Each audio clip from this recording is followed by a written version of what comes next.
I was a degenerate, pretty much like my entire life up until my 20s. This week, we have the performance coach to high performers. He has had his team help people lose 100,000 pounds. If you have a big belly, it's gonna fuck up your brain. How do you think you're gonna feel? Am I going to change my lifestyle, or am I willing to take medications for the rest of my life?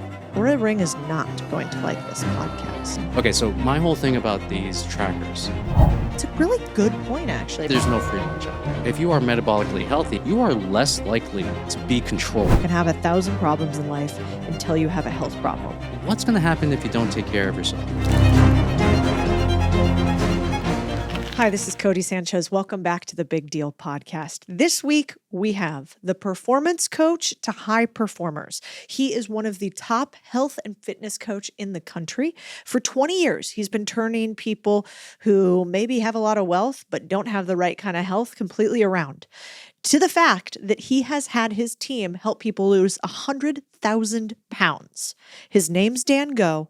We get into a bunch of reasons that will shock you about why you aren't losing weight, how to be healthy, how your brain is performing if you aren't very healthy, and why doing this one hack might be the way to stop those hunger pains. Can't wait to get into this conversation with Dan Go. And I have something for all of you business owners. It is a grading system to see if your business could be sold for the max dollar right now, or if you are actually operating in an F business. We use this proprietary quiz that we honed with thousands of owners to help you figure out where your business is at. Go to the link in bio to learn about Dominium and to get access to your free grade. And you can tell me in the comments what grade your business has. So this line I was obsessed with the other week on your Twitter. It totally changed my perspective on how to think about health. And the line was this: "I'd die for my family," in quotes. Okay. Would you lift 3 times a week, eat a nutrient-dense diet, fix your sleep habits, walk 10,000 steps, and stop drinking so much alcohol for them? Tell me about that quote. Dying to me is easy. Living is way much harder. It takes way more effort. And I remember talking to an entrepreneur about this, and he was like, "Oh yeah, man, like every parent would say, is like, I would die for my family." And I was like, "Okay, cool. Let's juxtapose this. So let's just say like your daughter is on the other side of a bridge, and you're on the other side, and the bridge is gonna explode unless you lift 3 times a week, unless you do the things that we're asking to do nutrition wise, unless you fix your sleep, and also give up alcohol. Are you willing to do this?" He's like, "Do I have to do the alcohol bit?" And I'm just like, "Dude, your daughter's on the other side." And he's like, "Yeah, I'll do it."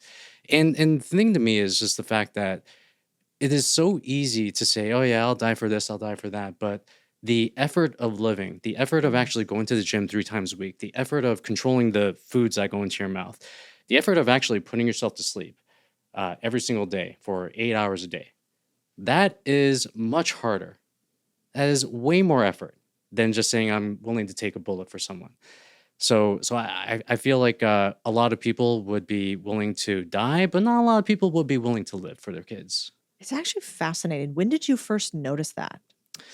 I noticed that when my first daughter came out. Mm. And when my first daughter came out, I was like, I am willing to do everything for you. Mm. And I am willing to run through walls. I'm willing to build whatever you want me to build. I'm willing to do everything. And something that not a lot of people know is that I had my first kid when I was like 40 years old. That's old in like traditional sense. And for me, it was just like, okay, well, I'm 40 years old. I'm having my first kid. I want to be here as long as I can be for her. And that means I want to live till like I'm 110, 120, 130, if that is at all possible. I want to be there as long as I can. So I have to look at myself. I have to look at my own health and be like, okay, so what am I doing? This is the reason why I'm getting more into longevity. This is the reason why I'm doing my blood work 6 months or every 6 months. This is the reason why I'm doing DEXA scans. It's because I want to make sure that I am lining myself as much as I can to be there as long as possible for her. Yeah. Yeah. It's fascinating though, because it's so damn hard. Like, I don't know Yeah. what the difference is. Why do you think that we are so willing to say, yeah, you could shoot me and that would be okay. Yeah. But I won't make these life changes. Is it just because it's instant and painful as opposed to continuous and sort of low grade pain? Absolutely. I do think that I say this a lot where getting in shape in general is a subtle and slow compounding effect of feeling more positive. Mm. I remember you actually posted this thing where you said, okay, well, I quit alcohol for a month. I ate protein for a month. I did all this stuff for a month. I don't feel any different. What gives? And there's another guy who actually came out with almost like copied you word for word. He got like 100,000 likes. And the thing is that you aren't going to feel the differences within the month. It's almost like saying, okay, well, I tried everything I could to build a business for 30 days. It didn't work out. I don't think this is for me, guys. Like, I don't think this is for me. Shit. Yeah, Okay, that tracks. yeah. And then it's just like, and for me, it's like this instant gratification that people expect, especially when they're trying to get in shape. Yep. They want things to be fast. They want things to be as instant as humanly possible. But the thing that we know about getting in shape and the thing that we know about business is that it's about the incremental improvements. And these incremental improvements are not necessarily things that you're going to see instantaneously.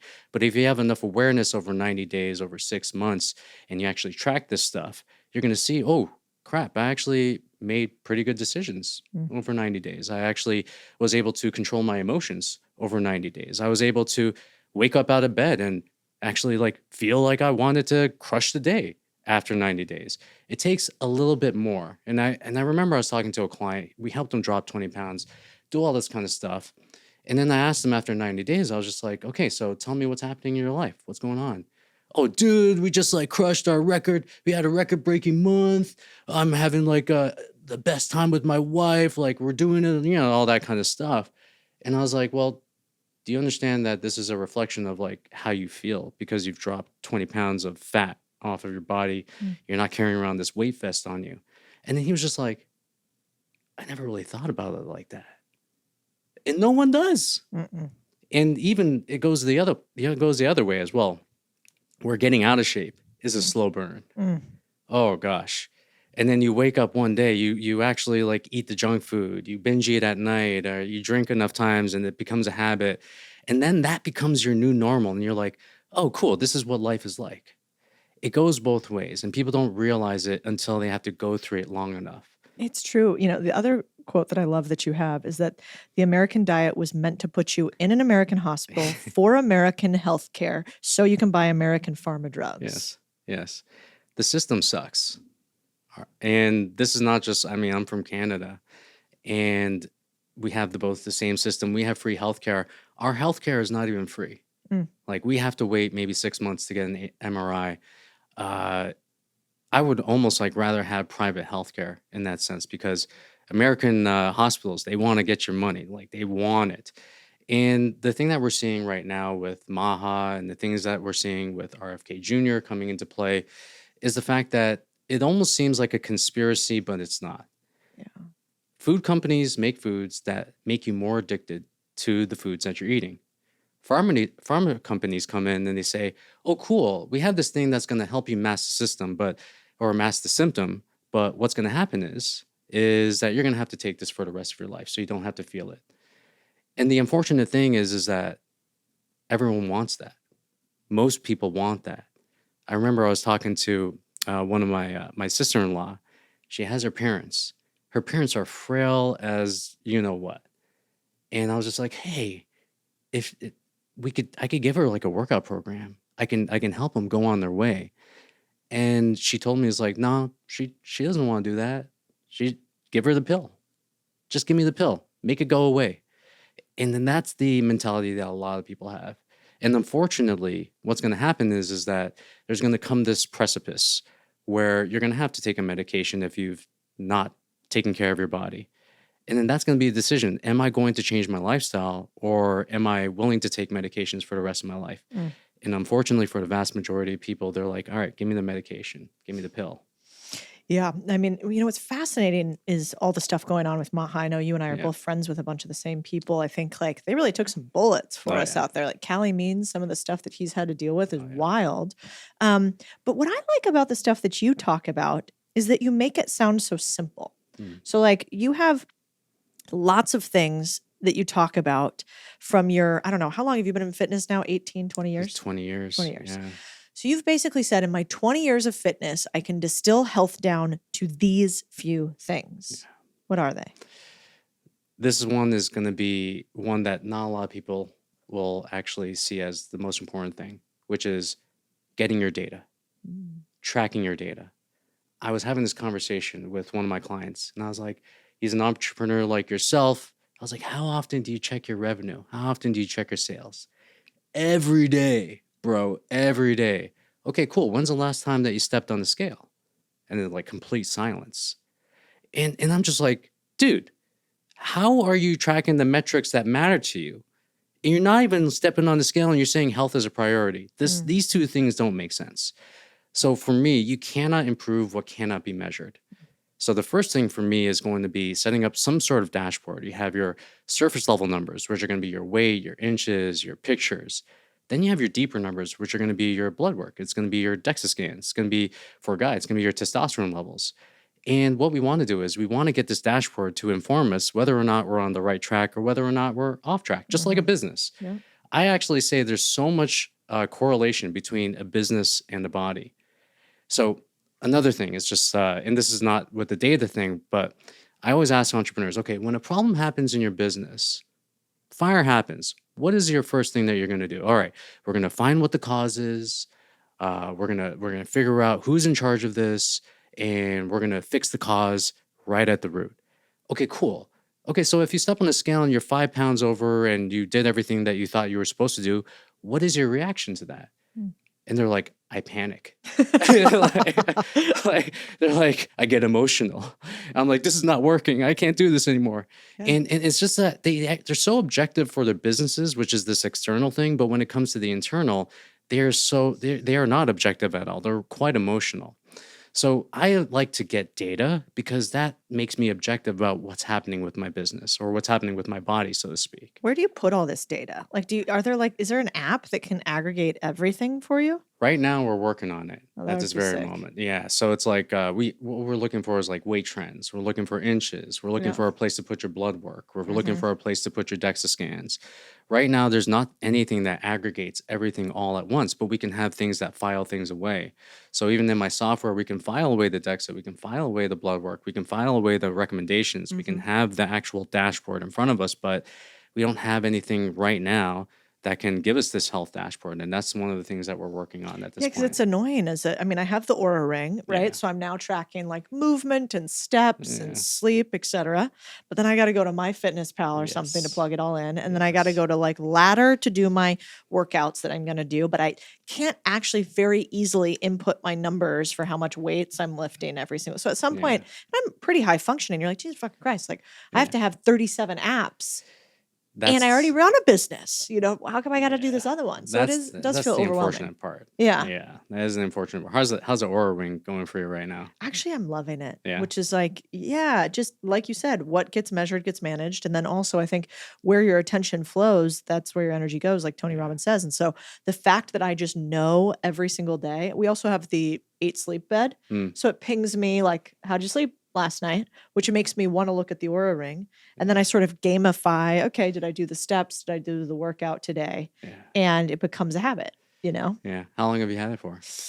I've had it for like not long, maybe 4 months, something Okay. like that. I've got some strong opinions about that. Oh no, you don't like them? What's wrong with the Aura Ring? There's nothing wrong with the Aura Ring. Let's just put that out there. But there is something wrong with using data to kind of like track and make yourself emotional about this stuff. Okay, so my whole thing about these trackers is the fact that we should use them to get the data. Once we get the data, once we make improvements, we should actually stop using them. And I say for every single one of the people, should I get an Aura Ring? Should I get a Whoop or whatever it is? I'm actually saying like you should get it for probably like 6 months to a year. Yeah. You should make the improvements that you should make, and everyone's different. So you can test out magnesium glycinate, you can test out mount taping, all this kind of stuff for your sleep and recovery and whatnot. Once you get that data, once you make the improvements, once you know your average score is at like 85, 90 for like sleep or whatever, get rid of it. And the reason I say that is because when you actually get a bad score, and these sleep trackers are not necessarily most accurate. So let's just say you get a bad score. how do you think that's going to make you feel for the rest of the day? Yeah. You get a 60 on your sleep score and you're like, oh, I'm so tired. I don't think I can I'm not going to be operating at my best. Or let's just say you get a low recovery score, which is like what they give you, even though you're feeling fucking amazing. How do you think you're going to feel? It's going to give you this cognitive dissonance. Yeah. So for me, it's like, yes, use it to get the data, but eventually over time, you're going to have to take away the safety blanket and trust like the behaviors that you're doing and not have something to actually tell you, okay, you're doing great. You have high energy. You can go get after it. For me, like one of the best things I ever did was actually for my health was actually get rid of the Aura Ring. Interesting. Because you were obsessing on it. I was obsessing on it. And Yeah. it was dictating the way I felt. Yeah. And I think Right. that can happen. It's a really good point, actually, because some of my girlfriends don't sleep well. Happens to a lot of women right after they have a kid. Like Yes. a lot of them struggle with sleep, it Yes. seems. Yeah. And they'd be like, I would just be so stressed when I looked at my sleep score every day. And I sleep like a baby. So I'm always like, no, I'm fucking Brian Johnson Jr. over here. So it doesn't bother me. But if I stopped being able to sleep well, it probably would. So I like you almost it's like anything else. You're not gonna get your blood tested every single day unless you're sick. Yes. You're gonna do it for a period, then you're gonna put it away. Then if you're not feeling good again, you might take it back out again, re-engage. Yes. Aura Ring is not going to like this podcast. Well, They're are they going to want sponsoring to this cut right your now? subscription revenue in half. No, they're not sponsoring it, but I Okay. like that. It's good to know. Yeah. Wait, I want to talk about one other thing that you talked about that I thought was so true, which is you said you're never going to be as young as you are right now. Being in good shape in your 20s is not impressive. Being 40 years old and being fit is a massive status symbol. Yeah. There is this law of diminishing health as we get older.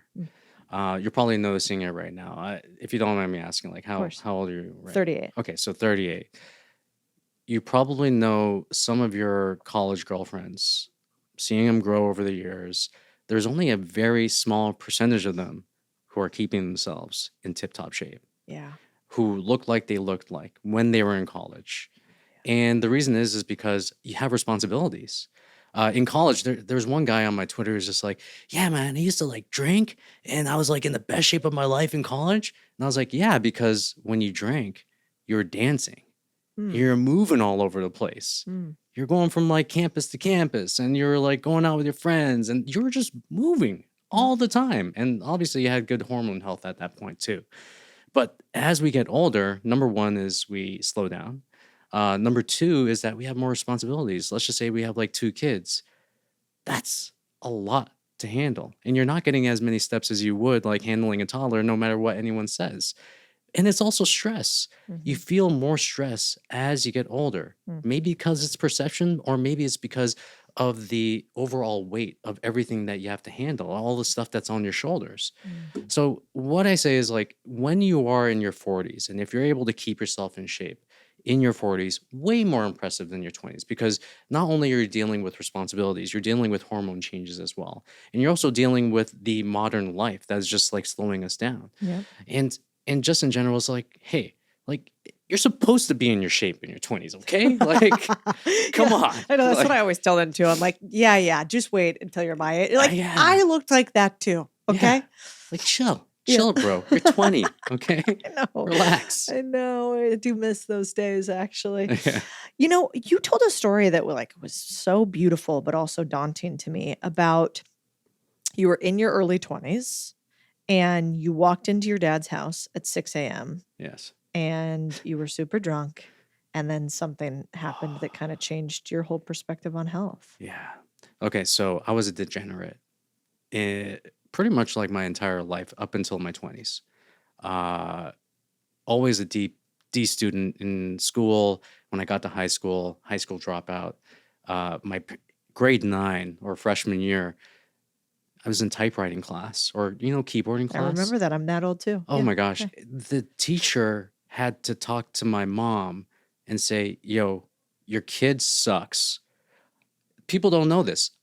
I failed kindergarten. I didn't even know that was possible. I failed, what did I, like, they fail people in kindergarten. You're like, you're supposed to do your ABCs. I don't know. So I was always like a shit kid. Always.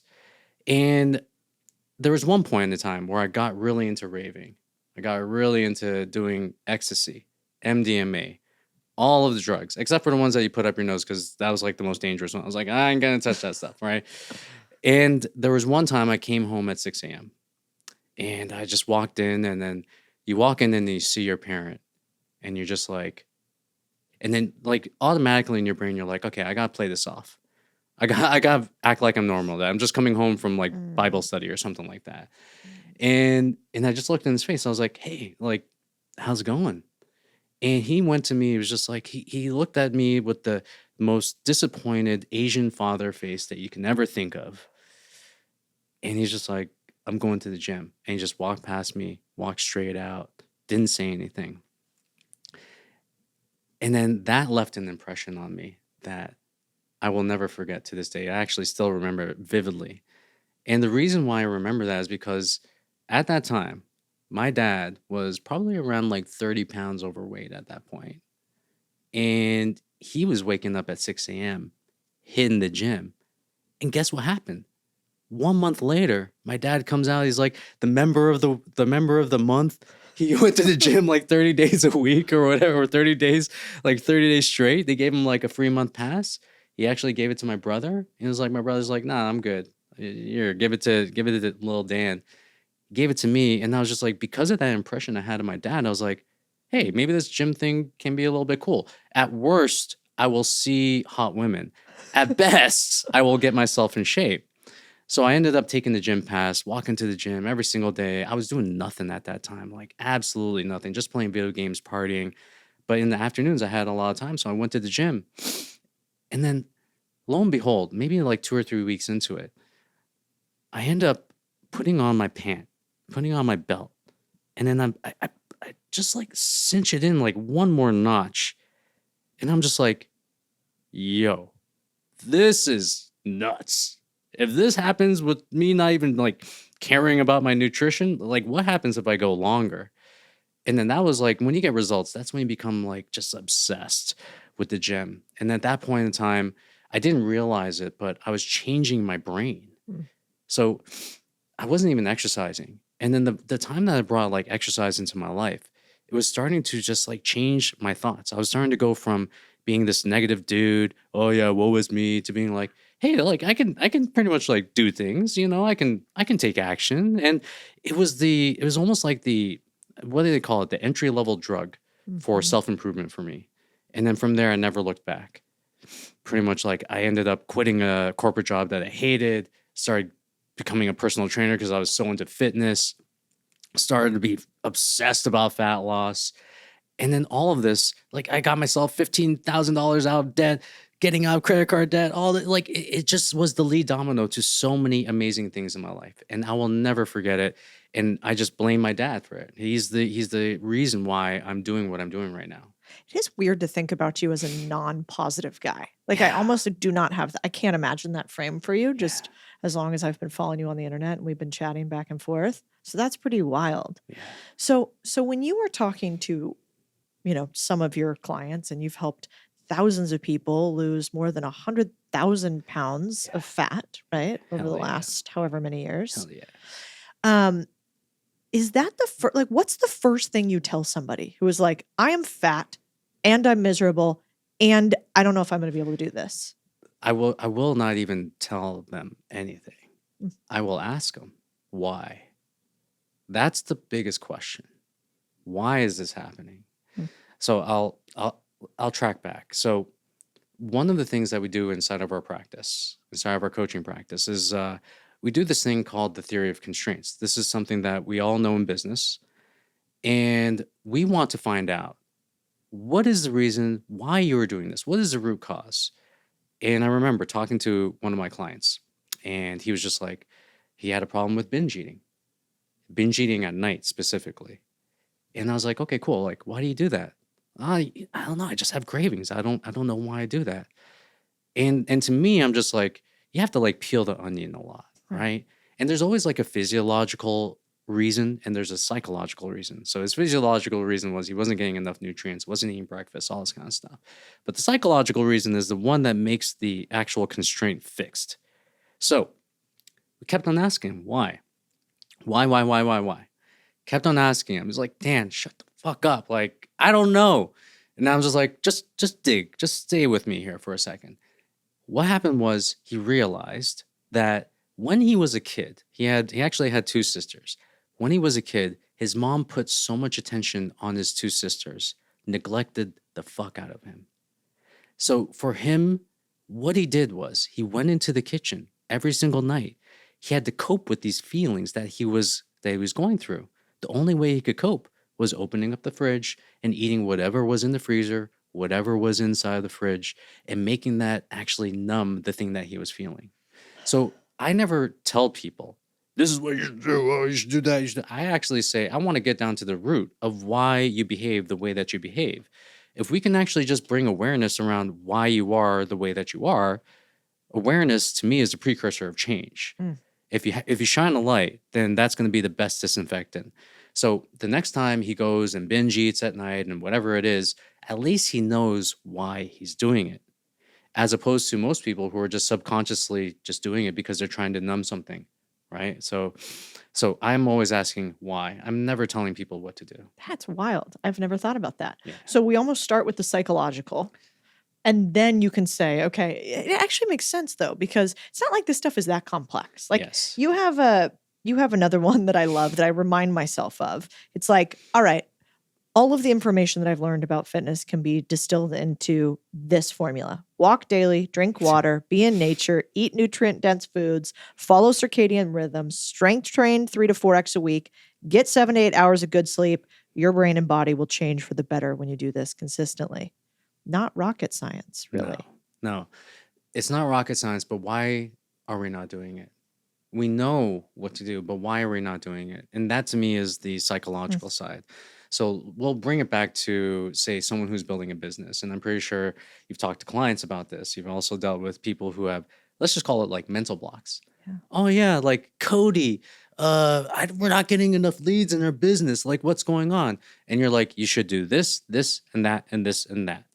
And then next week, they're like, okay, did you do those things? No, I didn't. Like all these things like came up and whatever it is. And then at that point, you got to be like, okay, well, this is not a tactical issue. This is a psychological issue. Mm. And for most people, that is the issue for them. It is a psychological issue that is wrapped up in a tactical issue. They're like, oh, like I don't know how to count my calories. Oh, like I'm eating the wrong foods. Oh, seed oils and like all this kind of stuff. No. There is a emotion that you're numbing as a result of the food that you're eating or the alcohol that you're drinking. Mm. And unless you can actually find out what it is that you're numbing and do the work to actually heal that stuff, you are going to run up against the same psychological roadblock every damn time. And let me tell you this right now, that shit is hard. Mm. It's the hardest thing to do. Because guess what? It's going to actually show you, oh, maybe I'm like not in the right relationship right now. Maybe I'm chasing the wrong ladder. But I don't want to think about it, so I'm just going to have another old fashioned. It's going to bring up so many of these decisions and these conversations that you should be having with yourself that you are avoiding. And most times people don't want to go through that work. They just want to go through the numbing agents that allow them to not have to feel that. What percentage of people who are not fit and not healthy realize that it's psychological? I think for the vast majority, they realize it's psychological. Now, the question is that whether or not they want to do the work to find out why. Mm. And then that's probably, I would say, I don't know if I can put a percentage on that, but let's just say like not a lot of people. Mm. Because behavior change is hard. You have to, changing your personality in general and the way in which you react to things is hard. And then that also means that you're going to have to look at the world in a different way. And we also have to look at these excuses, these rationalizations that we have, and the ways in which we look at this world, the ways in which we behave in this world, as ways in which that give us comfort. Mhm. If we don't have the security blanket of comfort anymore, what happens? Oh shit, we have to take responsibility for our lives. I'll ask you, like, how many people are willing to take responsibility for their lives? Not enough. Not enough. And maybe they can do it with their business sometimes. You're dealing with entrepreneurs. I could do this with something external. But when it comes to the thing that's internal, ooh, like I got to change like something inside of me. I don't know about that. Yeah. It also seems to me that a lot of this is that society makes it more comfortable to be unhealthy and unfit. Like, Yes. for instance, There was something else that I was reading from you that I really liked, which was, oh yeah, it was basically this, that society eats so much junk food that real food is considered dieting. Yeah. And that also when you tell people, hey, I'm going to eat only protein this month. I'm not drinking. I'm not doing any of that. They're like, come on, bro. Yeah. Why aren't you joining me? And so it's lonely trying to be healthy for some reason. What happened there? Isn't it lonely? Like when you started to first become an entrepreneur, wasn't that lonely at first too? Yeah. Because you had to kind of separate from all the finance people, Yeah. and then you had to go your own way. And not a lot of people are willing to go through that process of being lonely. When I started to get in shape, I realized like, oh crap, I really don't like drinking alcohol that much. Mm. But here I am binge drinking every single weekend. Like, what's going on here? It's because I want to do things that make me feel part of a tribe. Mhm. I want to be part of the tribe. I don't want to be ostracized. Mhm. And inherently, we're all in it for survival. That's what we're all in it for. If we lose the tribe, then we lose our survival. But we're not living in tribes anymore. But technically, we are. We maybe are, we maybe not. But inherently, that's what's happening. They don't want to be ostracized. They don't want to be away from the tribe. When I started to get my body in shape, I actually had to get rid of a lot of friends because when you start to get in shape, you realize that water attracts its own level. Mm. You want to hang around people who have the value of health and not people who are being like, all right, let's have Big Macs, let's have, burgers and fries and like all the time. Like that stuff's cool once in a while, but not like all the time. Mhm. And the other thing that we have to realize when it comes to this stuff is that we're changing identity. Mm. That's what we're doing. And to me, changing of identity, changing your self-image, changing the way in which you look at yourself and how you perceive yourself, that's probably one of the most important things that we have to do in this journey. Even going from, let's just say, like we're using a business perspective, it's like going from like being someone that earns six figures to being someone that earns seven figures to being someone that earns eight figures to nine figures, whatever. Those jumps require a change of identity. Mhm. The same thing goes with our bodies that people don't realize. Making these jumps, going from, let's just say, being metabolically unhealthy to being metabolically healthy to being metabolically healthy to getting a six pack to doing all this kind of stuff. That requires change of identity, change of behavior. Are you willing to do the work to get there? That is the question. How does one change their identity to get health? I think like the most important thing is to get someone to help you, to be honest. Like Mhm. you have to invest in yourself, whether it be in education, whether it be in the coach, or whether that, I mean, to me it's like the fastest path between point A, point B, the place where you want to be, is actually finding a coach that tells you what to do and what not to do. That's like the most important thing. And I look at kind of like education in three steps, which is like you have your free education, which is like the stuff that we do on social media. We give away our best stuff, like to be Mhm. honest. We tell you like what the sauce is already. Then you have your courses, which is do it yourself. This is the system, you do it yourself. Then you have the most important one, which is the coach. I think that's the most important one because the coach is going to call you on your bullshit. They're going to keep you accountable. They're going to say, don't do this, avoid this mistake, watch out for that. Okay, cool, we're good. And for me, it's like that's probably the most important thing. But if you can't actually do that, then we have to do it by ourselves. If we have to do it by ourselves, what can we do?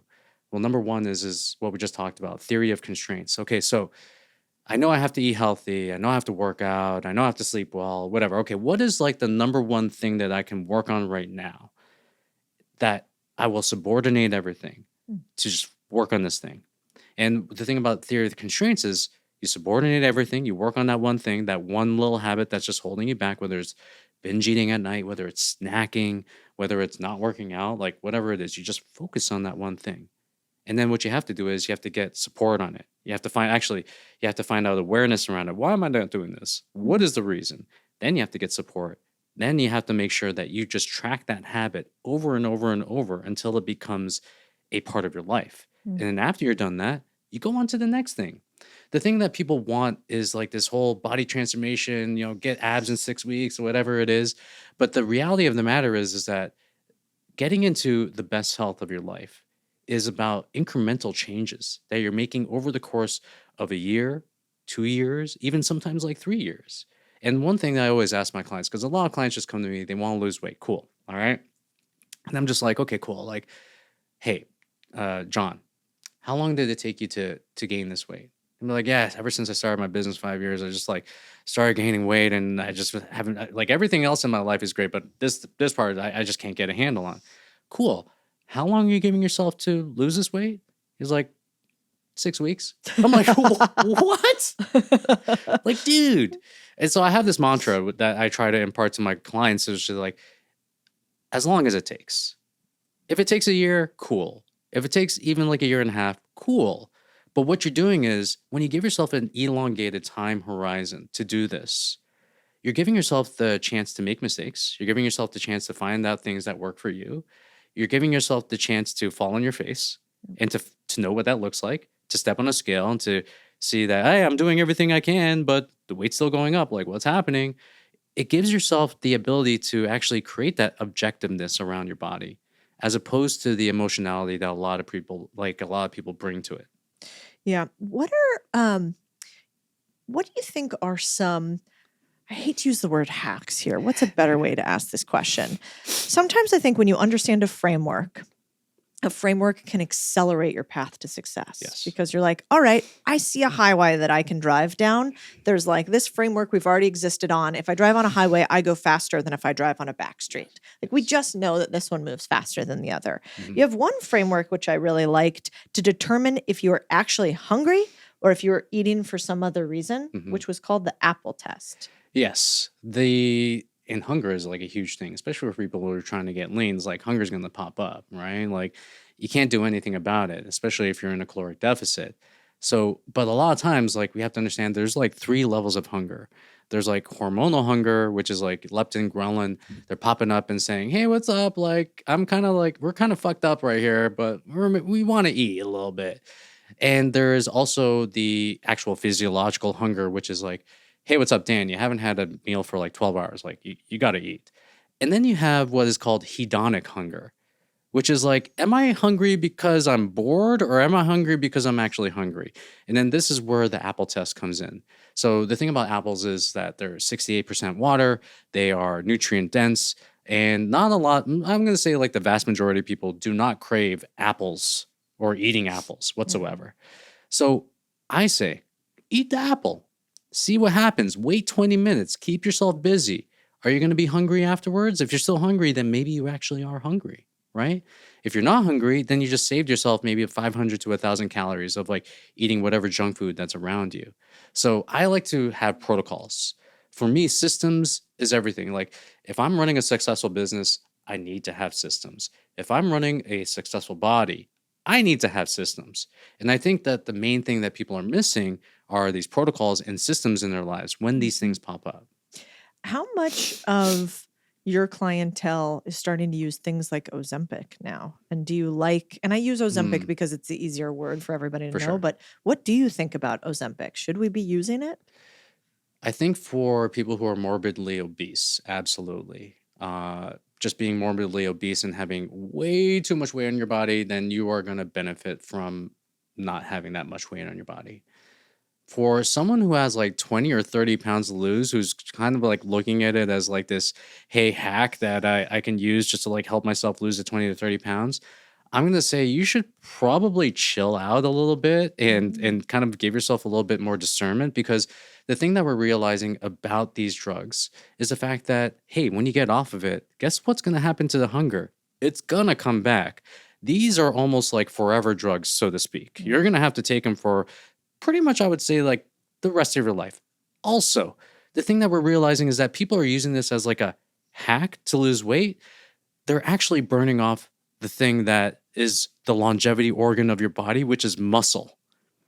Like, I've seen people go on Ozempic and not eat high protein, not do resistance training. And then we're starting to see that people are coming up with osteoporosis. Starting to see people lose a shit ton of lean mass. Do you know what happens to your metabolism when you lose a lot of lean mass? And yes, like, yes, you want to eat high protein. Yes, you want to do resistance training, but a lot of people are using this as like this quick fix just to lose a lot of weight. The percentage of people who are inside of our program who want to use these drugs or are on these drugs is zero. Absolute zero. But I'll tell you this, we're working with entrepreneurs, executives, professionals, high fucking achievers. So when it comes to the high achiever, it doesn't mean that they're not going to use Ozempic, especially if they're morbidly obese. That's not what I'm saying. What I am saying is that most of the times these guys are willing to do the hard work, Yeah. and they're willing to do the work it takes to discipline themselves, to actually follow a program. And Ozempic is like the last resort for them. For them, the first resort is like, hey, let's get our behaviors fixed. So I actually did have one client who was on Ozempic, did great, but we had an escape plan. We Mm. created an escape plan for Ozempic because we knew that the hunger was going to come back. We knew that he was going to start to feel uncontrollable cravings. What was So, the escape plan? the escape plan was, hey, like you and I are going to talk on the phone every single day. We're going to track like exactly what's going into your body. We're going to make sure that you're eating enough fiber. We're going to make sure you're still eating enough protein. We're Mhm. going to make sure that you're not going to stress yourself out with like long endurance cardio or anything like that. We're just going to walk. And then what we're going to do is we're going to have to go through what I call the struggle bus period. The struggle bus period is like the 3 to even 6 months where your hunger is going to be elevated as a result of getting off of Ozempic. So we just want to make sure there's an escape plan. Just like anything else with any medication, there has to be an escape plan for it, and then we have to actually keep them highly accountable to abiding by the escape plan. It's fascinating actually because no doctors give you an escape plan for medicine. I No. mean, for cholesterol levels, you're just on cholesterol medicine for the rest of your life. Yes. Then you add whatever blood thinner you need on top of it. Then you add something else. And no part of that is a mandate for you to walk more and eat less. I feel like the health system is a system of learned helplessness Mm. where they will give you the medication. They'll be like, hey, you gotta walk, you gotta do all this kind of stuff, but really it's just like they will also, I would say, recommend you being on this medication.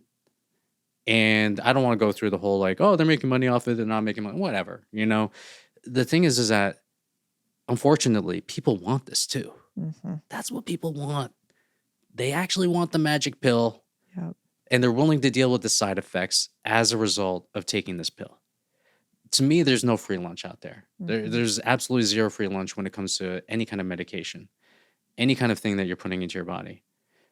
For eating nutrient dense foods, high protein, whatever, it's not a free lunch either. There's effort. Like that's the actual cost. For all this stuff, the free lunch is side effects. The free lunch is having to be on this stuff for the rest of your life. Whatever this stuff is going to cost you for the rest of your life. And when I go back and I'm just like, hey, you really should hit the gym like 3 times a week and work out with weights. They're like, do I really have to? Like, I just want to take this pill. And I feel like it's a lot of doctors catch a lot of flack for recommending these drugs, but the unfortunate thing is that it is the consumer Mm. that actually is asking for this stuff. Notwithstanding the shitty things that are happening with like pharma advertising, all the advertising that's happening with pharma that actually pushes this stuff and psyops people into Mhm. wanting to take this stuff. That shit is fucking, I will say that's like evil, Yeah, I right? agree. So agree. it's a confluence of a lot of things, and I try not to blame doctors for this kind of stuff, but again, everyone is complicit. Yeah, we're all a product of our environment too. Yeah. One of the things that I think is really interesting about you is all these high performers that you work with. Yeah. And you talk a lot about the connection between the body and increased cognition in your brain. What have you found with high performers, and if they get their body more healthy, what happens to their brain? They make more money. That's number one. We hit record-breaking revenue months, almost with, I would say, like 75% of our clients. So like some of them are just masters at making money, but at the same time, for a lot of people, because it's not really, it is about the cognition, but to me, it's more about the emotional control. Mm. It's more about the decision making. So what we know about, especially when we get rid of visceral fat, when we get rid of belly fat, when we get rid of that stuff, what happens as a result is the brain start to work better. Mm. You start to amplify and start to grow areas in your brain that are responsible for decision making and emotional control. I actually set out this tweet before. People got pissed at me, but fuck it, whatever. It's just like if you have a big belly, it's gonna fuck up your brain, bar none. Okay, Interesting. like it is. And then people are like, no, it's not true and whatever. I was like, just Google this, bro. Just Google this. Like, I don't have to tell you what the evidence is. Like, we all know this stuff. This is all just basic. But why is that? And visceral fat is explain visceral fat quickly. Visceral fat is the most dangerous fat that's on the body. We should not be aiming to have like absolute zero visceral fat on our bodies, but we should be aiming to have at least healthy amounts of visceral fat. When we have too much visceral fat on our bodies, it sets us up for a lifetime of preventable disease. Things like type 2 diabetes, things like certain cancers, Alzheimer's. And this is very much a lifestyle thing. It's about the foods that you put into your body, it's about the exercise that you do. And for me, it's like my full thing, and this is actually more prevalent for guys than it is for girls. Mm. For guys, because they have like the beer belly, that is a sign of having visceral fat. And if you want to check like how much visceral fat or whether or not I have too much, we go through the waist to height ratio, right? So it's like, okay, what is your height in inches and what is your waist in inches? If it's above 50%, you probably have way too much visceral fat. You're probably at a dangerous level right now. Mm. And you know what? A lot of people are at that level. Like, Yeah. this is an aside, but I posted this like before picture of myself. Like when I was actually a before picture when I was like in my 20s, before I changed my body, and a before picture because uh, when my second daughter came about, I got myself out of shape. And then when I posted that, a lot of guys were saying about the before pictures, like, "Hey, like I'd like to look at like that. I'd actually like to look like that body right there, the before picture, like the fat one." And then for me, I'm 45 years old. I remember 20 years ago, I was like, that was actually considered fat back Yeah. then. Yeah. Standards have inflated large amounts. Now that's not now that's actually considered to be healthy. But when we know about metabolic health, like anything above like say for a guy, like 20% body fat is going to be metabolically unhealthy. Mm. But standards change. Even right now, they're like lowering the standard for like testosterone, saying like, okay, you shouldn't have this much. You should actually have like around like 500 or whatever. But I digress. And you think that that is wrong. They're just averaging out to what society is today. Yeah. And because most people have lower testosterone, they're saying this is average. You're like, yeah, but it's not good Yeah. for anybody. They're moving the goalpost. Wow. That's what they're doing. Like they're just moving the goalpost. And there is something to be said. I don't want to get into kind of like the overarching kind of like idea of what testosterone is, but they've done studies where it's like when you have more testosterone in your body, when a guy has more testosterone in his body, he becomes more of an independent thinker. Also, like if you have your body in shape, if you are metabolically healthy, I label it as like you are less likely to be controlled. Yeah. Because you have agency. You have actually high agency. Any person who's in shape, you can actually say, hey, this guy has high agency, at least when it comes to his health. Because you're willing to do what it takes to keep yourself in shape. It's discipline. How do they show increased independent thinking with decreased, let's say, visceral fat or increased muscle? How would they? It's more correlation with the testosterone thing than it is with the visceral fat. So how do they measure that? I believe they have done correlation studies between the amount of times or the amount of testosterone people have on their bodies and the actual like studies or actually like stats that they would pull from like surveys. Interesting. But yeah, I will We'll say find that it. we're gonna find it. Yeah, we'll link some post in the it up. studies and see what We'll we post find. it up. Yeah. I mean, it's interesting to think that now it makes sense to me that when you have less visceral fat, your body can just be more highly functioning. Yes. Is that why? So why would your brain grow new neural pathways and actually be more efficient just because you have less fat? What's the ideology there? It's about blood flow. Yeah. So when you have less blood flow going to the brain, what's going to happen is that all of the brain's energy or all of your body's energy is going to be diverted to the place that needs the most attention. And that is protecting your organs. And the thing that we know about visceral fat is the fact that where it's placed in the body is around your most important organs. It's around your heart, it's around your liver, it's around your pancreas, it's around your kidneys. So what's going to happen is that all the energy that would be diverted to giving yourself blood flow in the brain is going to be diverted into the place to keep you healthy or to keep you alive inside of visceral fat. And what we know is that when you have more visceral fat on your body, it actually leads to more shrinkage in the brain for the areas, I think it's the hippocampus, that has the responsibility of emotional control. Fascinating. I had no idea. Yeah. Well, I think, this is the other stuff that sort of normal now is to relegate health as something totally self-sufficient from wealth. We Mm, say, yeah, well, I'm wealthy because I have a lot of money. Are you, if mm, you're also not healthy? I mean, you have a line that is so beautiful that I go back to a lot, which is that you can have 1,000 problems in life until you have a health problem. Then you only have one. yeah. That is so real. And yet we chase these dollar signs and we go after them because money does equal freedom. But damn, Yeah. if I got cancer right now, the rest kind of doesn't matter. Well, let's hope that doesn't happen. That's for Yeah. sure. And I liken this to something that's small. So when I played basketball, I remember one time I sprained my ankle. If you ever have you ever sprained your ankle before? Yeah. And then you know that walking on your ankle, the only thing that you want in life is just to walk normally at that point. Yep. That's all you want. Because when you're walking with a sprained ankle, you're like, oh, you're hobbling and all this kind of stuff.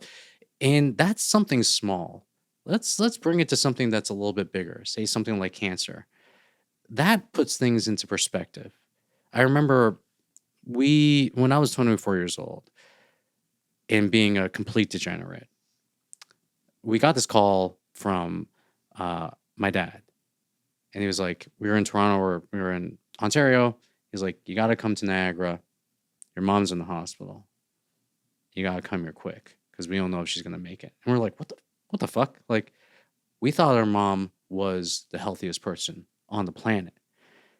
We zip down there and then we go through this 6-month ordeal of just dealing with the hospital, being in ICU, all this kind of stuff until we ultimately lose our mom. We Mm. ultimately lose mom, the most important person in my life.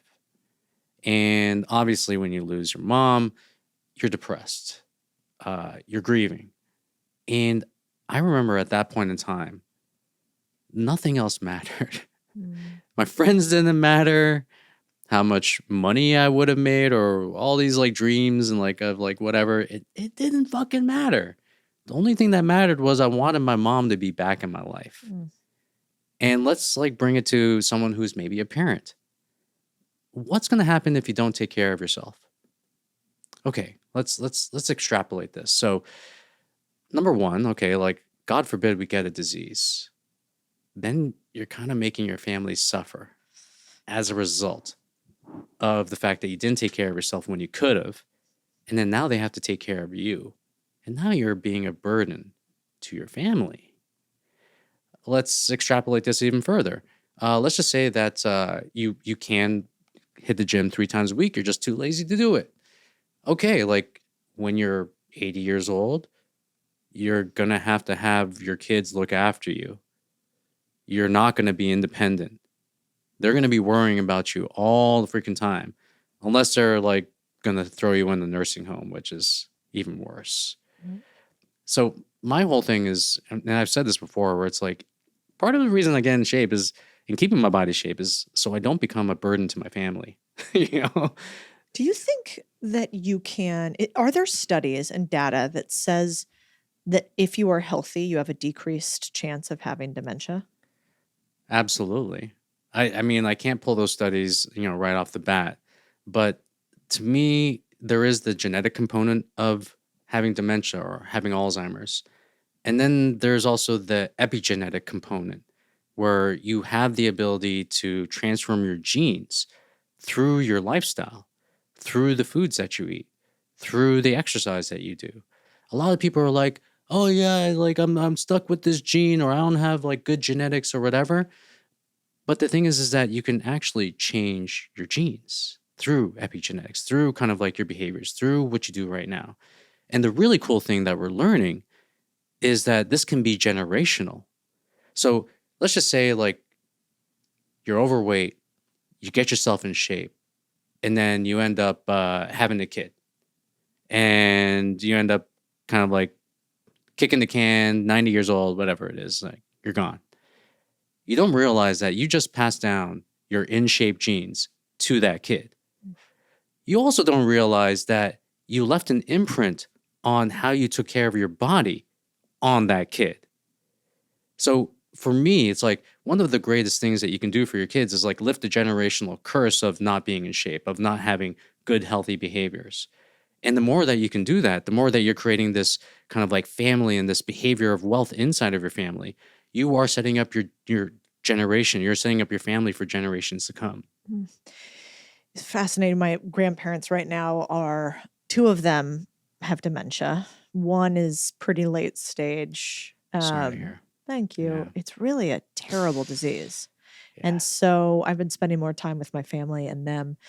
And the tough part about both of them is, they kind of stopped being mobile. Mm. And so they stopped being mobile way before they needed to.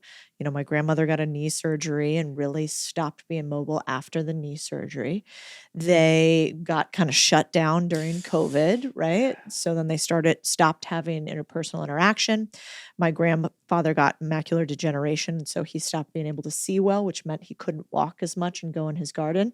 And I very quickly saw over the course, it was fascinating how fast it happened. Over the course of about a year or two, just their health completely collapsed. Yeah. And I think a lot of the impetus of it was this lack of movement. Yeah. And they hadn't ever been like wildly healthy, but they made a lot of their own food and they were very, very active. And then that stopped. Yeah. And then I compare that with my grandmother, who is going to be 100 next month.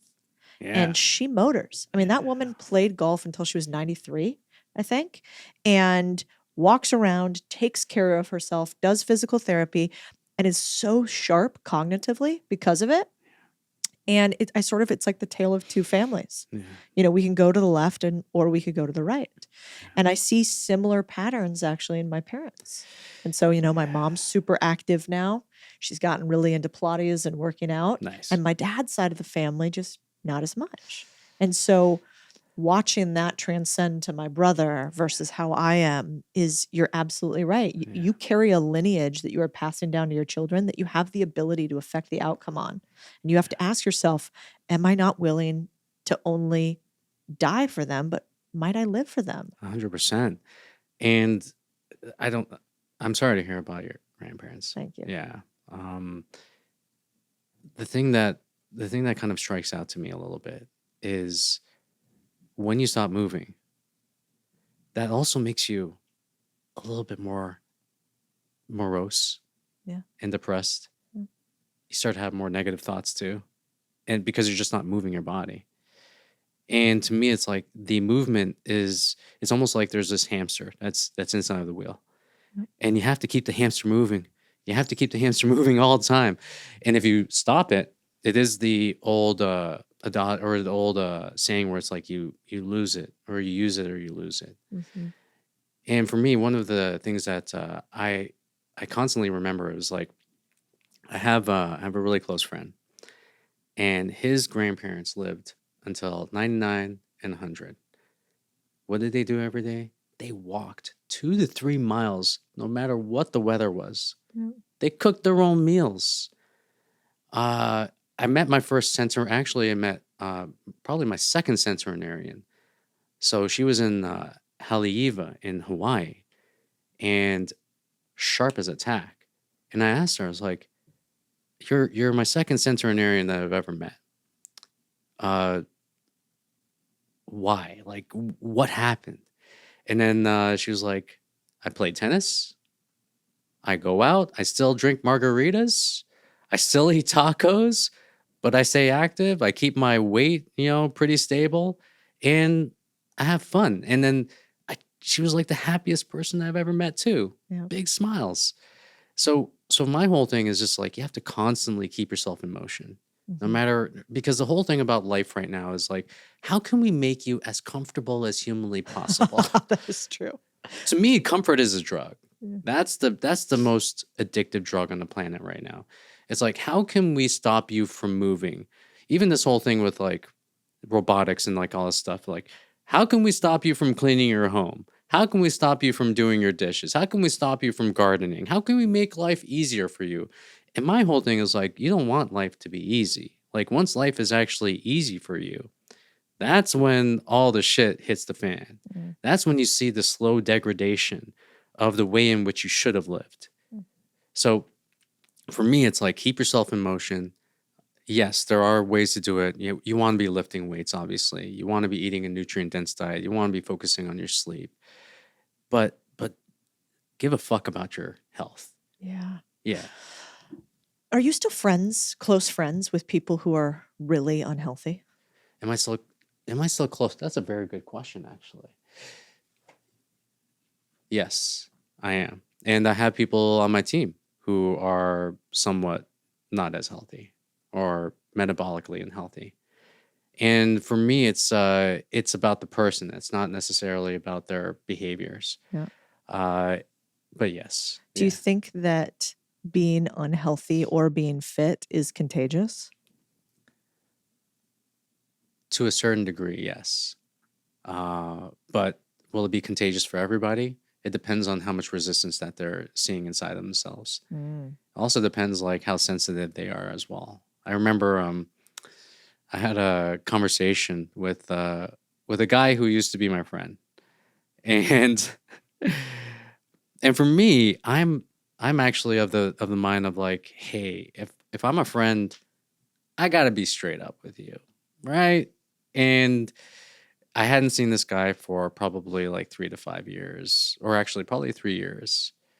And he had gained probably, I would say, like 40 to 50 pounds on his body. First time seeing him, like, whoa. And my wife was just like, whoa, like, holy crap, what happened?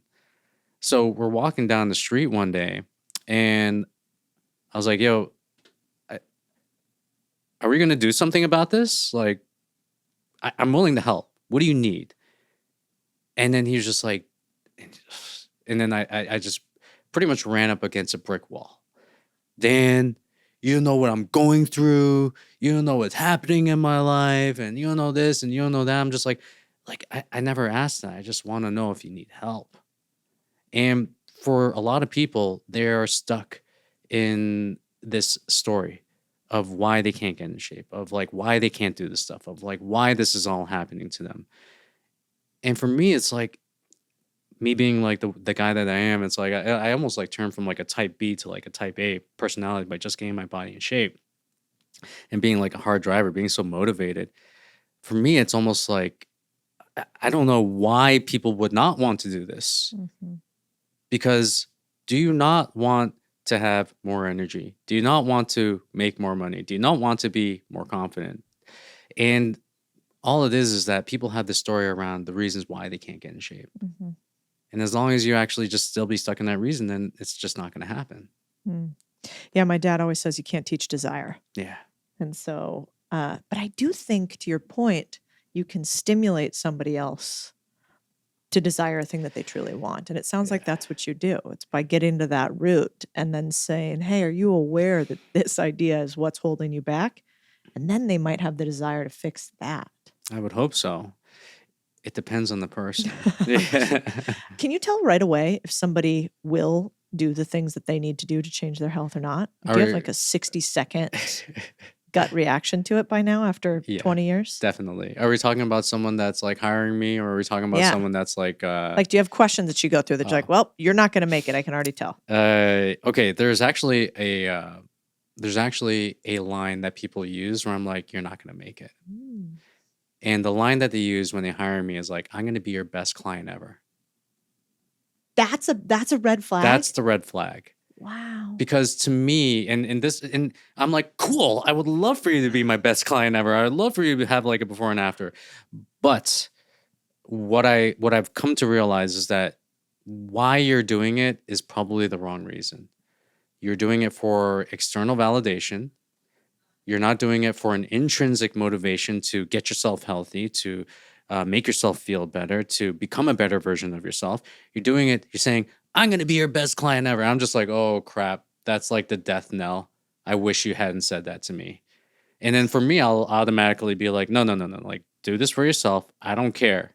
Like, you're hiring me. Do this for yourself. But when people say that, I'm automatically being like, you're probably doing this for the wrong reason at this very moment. That's so fascinating. Yeah. All right. We have a little exercise we do at the end of every podcast. Okay. You ready? I think so. Okay. We give you this card, and on it, you write a little letter to either young Dan, maybe it's 24-year-old to Dan, or to the 24-year-old Dan's listening in the audience. What would you tell them? And then you can choose to read whatever you want from that letter afterwards on the podcast. Oh man. So we're going to just give you a few minutes. We'll step out. Okay. And then you All think right. about it. We'll come right back. And Okay. this is a message to 24-year-old Dan. Yeah. Okay. Oh my gosh. So what do you want to read to us that you would tell young Dan? Oh man. All right. Dear Dan, first off, let's get this out of the way. I love you. I love you regardless if you're a degenerate or a multi-millionaire. But let's be straight up. Right now, you're not living up to your full potential. There is a world awaiting you, but only if you choose to pick yourself up and take responsibility for your life. You are so much more than you are showing right now. Lean into your resistance and trust that there's a plan for you. And this is actually a line my mom would always tell me when I would sit across from her desk. She would sit me down at her conference table.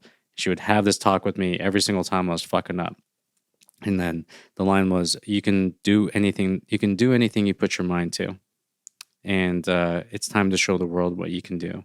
I love you. Signed, Dan Go. Yeah. So beautiful. Yeah. Dan Go. Dan Go. Yeah, Oh my gosh, I appreciate it. I love this. Well, we are going to keep them. Thank you. Yeah, and we're going to put them into a book for everybody. Oh, wow. And it's just like a little lovely I think sometimes like when we're on stages like this, people think that we're whatever we are. Yeah.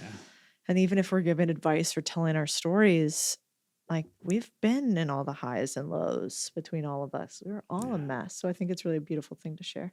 Thank you. Thank you. And it's something to be said about the people that we see on social media, where it's like, we have to understand that we're talking to human beings right here.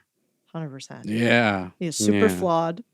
Extremely flawed. Super fucked up, and just like trying to human as much as we can. Yeah. And I think about this often, where it's just like, in the scope and the scale, it varies, but it's just like, you're speaking to millions of people, and you're also getting the feedback from millions of people. Yeah. And I don't know what it's like to be a girl. I don't know what it's like to be a woman. But when I look at social media, I'm like, holy shit, women get it way worse than guys do. I'm like, God damn, like, weird especially from stuff. Guys, like, what's up with that? Like, anyways, but I don't know. it's a weird game that we're in right now, and I think this is like something that no one has ever navigated in their lives, and I think both of us are doing a pretty damn good job of it. I think you're doing a great job of it as well. Right back at you. Thank you. Yeah. Yeah. Well, it's always good. You know what really helps me is like meeting other people that are online, not for the cloud or for, it's like to text you and Sawhill and some of my other friends when stuff's going sideways and going, hey, did I do something wrong here? Yeah. Or is this like being taken away? Yeah. You know, should I be changing? Am I presenting myself some way, or do I have to just like ignore the noise? And it's really helpful to have friends that'll tell you straight up, you know, the truth. Yeah. It's one thing to hear from like your family, be like, hey, don't worry about it, whatever. But I mean, that's why this whole creator space, it's such a very intimate space. And a lot of us know each other. A lot of us actually meet each other in person. And it's so beneficial to bounce this stuff off of each other. 1,000%.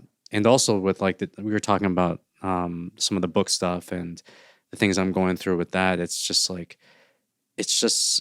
so beneficial to talk to someone that understands where that person is coming from, the things that they are going through, the decisions that they have to make in their lives. And yeah, I'm grateful that I'm friends with a lot of the people that I interact with online. So, yeah, same. Yeah, and it does. You really quickly figure out who you're real homies with or not, too, because that's the other one. I always think that I'm friends with everybody. I'm like a golden retriever. Yeah. And then I'm like, oh, wait, we're not friends. You're just charismatic. Whoops. It's so funny because you probably see this depending on the levels of which you jump across. Yeah. So, you know, you're homies with someone when you're like had 100,000 followers on Instagram, and then you hit 1 million, and then that homie's just like, she got too big for her britches, and like all Right. and and it's just like, and for me, I'm like, I still look at that person like, you're my boy, you're my homie, but it's so weird because they kind of like see you as like being different in a sense when you're completely the same person as you were when you were at 100,000 Yep. values, everything like that. So Yeah. yeah, it's weird to see sometimes. I know. Yeah. I totally get it. I remember when I first met Tim Ferriss and like started becoming friendly with him, I didn't understand because I wasn't very big on the internet thing, that whole like not wanting to be public and his essays that he's written on the subject. Yeah. And now after being a little bit public, I'm like, oh, I do get it. It's a huge blessing. Like, oh my God, it's such a huge gift Yeah. and responsibility. But it also can, if you don't have your head on straight, it can drive you fucking crazy. And So- you can turn into a psychopath. So I have this thing where I'm so blessed that I got started late. And Yes. I would say like Same. yeah, it's like maybe you got started at like 35 or something, Yeah, I whatever. think that sounds right. And it's just like you have the requisite maturity to deal with this stuff. Yeah. I can't imagine myself at 20 years old having to deal with this shit. No, dude, I'd be Justin Bieber today. Oh, I'd for be sure. fucking losing it. Oh, for sure. Yeah, I mean, he's actually doing pretty good. I'd be Yeah. Britney Spears. I'd be like those knife chop. I mean, Oh my and it's God. honestly, especially because people kind of forget when you get this much attention that you can get in your own head and also turn yourself into a dick. Yeah. And you can be like, everybody's looking. Nobody really cares. They care about for like 30 seconds online. Yes. But then you go into the real world and people are mostly only nice. Yes. Unless you're in politics, then I think people are probably mean. Yeah. We're going to stay out of that. They're I'm stay going out to of stick that with bank part. accounts. You stick with bodies. 100%. And we'll take it from there. Yeah, I don't want to get into that space, but No, but that would be un-Canadian of you, actually. Yeah. Aren't you guys Oh, like too man. nice? No, not anymore. That's Yeah. actually true. That's actually true. We don't have that moniker anymore. Dang it! I know. Yeah. I watched that hockey game the other Oh, night yeah. where they booed the American flag. French Canadians, though, that's a different breed. I like that crew. Yeah, Nick's but laughing because he was a hockey player. He knows it's up. But the thing is, like, We did beat the shit out of you guys then, but then you Yeah, came it back did. and then you beat us next time. So now we're all even and everybody could be cool. I don't have that sports thing in me, like I don't have that. Oh, you're I just don't, but then at the same time when the Canadians were booing the Americans, I was just like, oh shit, we got a long way to go, man. We got a Yeah. long way to go if this is happening, and you're seeing them as an enemy right now. Yeah, it's true. Oh, I was just like, it broke my heart when it happened. Aw. It did, because I was just like, that's not. I mean, it says so many things Yeah. that I am just not in agreement with whatsoever. Yeah, So I agree. Well, we'll let you hang out in America now still then. I I was actually telling my family, I was like, oh yeah, we're gonna become the 51st state, and they're pretty much like locked into the media scape, and they're like, fuck. I was like, oh shit, okay. Too soon, stir Too in the soon. pot. Yeah. But I'm kind of like, Would it be the worst thing ever? I Yeah, don't think it'd be depends. bad, Yeah. I think that if we can't make jokes about stuff like this, then we've lost our minds. But I'm sure people will 100%. tell us in the YouTube comments whether they liked it. Oh. They'll be like, the thing is, that Dan Go, I'm unfollowing him. Yeah, pretty much. It'll be No way. like- Your Twitter is, and I'm not saying this just because you're on here, or X, I can't keep calling it that, Yeah. but is so good. And I Thanks. go to it a lot and I think about like the way that Dan phrases this for the body is what I think for the bank account. And then I kind of like try to craft like, I think it really makes me think about things. Yes. And so you do a lot more than just talk about health. Thank you. And for me, it's like there's so many corollaries between the finance and also the fitness. Mm-hmm. All of the same principles almost apply. Yeah. But then it's just like you have to. It's almost like you tweak them a little bit. Yeah. And for me, I guess like when you become so deep in one little area, then you start to see the world in that area. You start to kind of like mold the world and like, okay, so that's why I call it the body dashboard. That's why you have to know your numbers and like all this kind Yeah. of stuff, because I'm both into entrepreneurship and fitness. So it's like when you get deep into something, then it just becomes this view in which you see the world. And you try to kind of expand that a little bit, but yeah, I try to do my best.